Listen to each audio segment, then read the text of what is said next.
Yes, including today, 4 more episodes to go before we close out year 1 of this podcast. Another topic I was so stoked to write about have been naturally occurring celestial events and especially how primitive humans observe them. Hi, I'm Chris May, writer, producer, and host of This Day in Weather History, a podcast from the Weather Network in Canada and only 1 week away from its first anniversary. At the turn of the century, a century ago before that, thousands of people across southeastern United States gathered to witness a rare and spectacular sight as the moon cast its shadow across the sun and darkened the skies. This ominous day in weather history. Okay, all right. I will grant you that there was hardly anything especially primitive about North America in the year 1900, but I'd like to have a bit of fun that way when comparing just how far we have evolved technologically since then. This event happened on the morning of May 28, 1900. We had just changed centuries, when a total solar eclipse was so perfect and the conditions so clear that it could be seen from New Orleans, Louisiana to Norfolk, Virginia. This provided a picture-perfect vantage point for anyone within an astounding over 925 miles. That's basically 1,500 kilometers of open sky. It's just too bad that it was not in an era of modern digital photography so that we could have had potentially trillions of images for all to see. Those around for this got to witness the moon completely obscuring the sun for around 1 to 2 minutes in all of those locations. Now, for the nerdy part of the story, because come on, it's me, your host, Chris May. You know me, weather nerd, space nerd, sci-fi nerd. This is in my wheelhouse. Among the excited sky watchers were teams of scientists and volunteers who stood ready to document a variety of atmospheric conditions with the hope of advancing meteorological science. Nice. Haha, this is what I tuned in for. And get this, for one of the first times in history, we discovered how an eclipse affects Earth's atmosphere. Ooh, not so primitive after all, hey, Chris May? All right.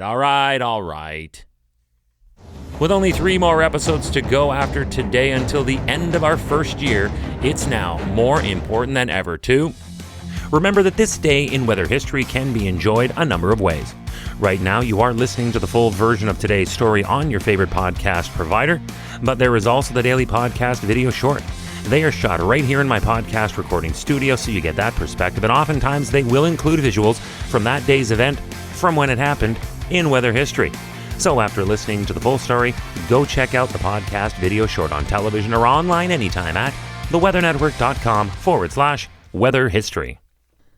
The teams were set up in a carefully selected region and on a specifically targeted site, Newberry, South Carolina. So why here? The Weather Bureau scientists pored over recorded surveys they had of historical meteorological conditions across Southeast in an effort to determine the perfect location to conduct their observations during the eclipse. What would make it perfect? Clear skies for starters. So let's check out historical cloud cover analyses. They did a thorough examination of the cloudiness observations from the years 1897, 98, and 99. In surveying this material that, I remind you, was from data created 2 centuries back, they were able to determine that the least cloudy conditions were likely to occur in Georgia and South Carolina on May 28, 1900, this day in weather history. How in the world did they, at that time, and without the resources we have today, figure this out? It is a mystery, nay, a miracle to me. But whatever. Newberry, South Carolina, here we come. Let's just hope their 1900-style techniques from their 19th century data was reliable. Fortunately for the Weather Bureau scientists, their bet on Newberry paid off magnificently. They not only had a perfect location, but they forecast an area with ideal weather conditions for viewing the eclipse along much of that incredible 925-mile or 1,500-kilometer track. I call that the grand slam of forecasts. One Weather Bureau observer out of Alabama boasted, and I gotta quote this, "Never in astronomical history had a total eclipse of the sun been observed under more favorable conditions?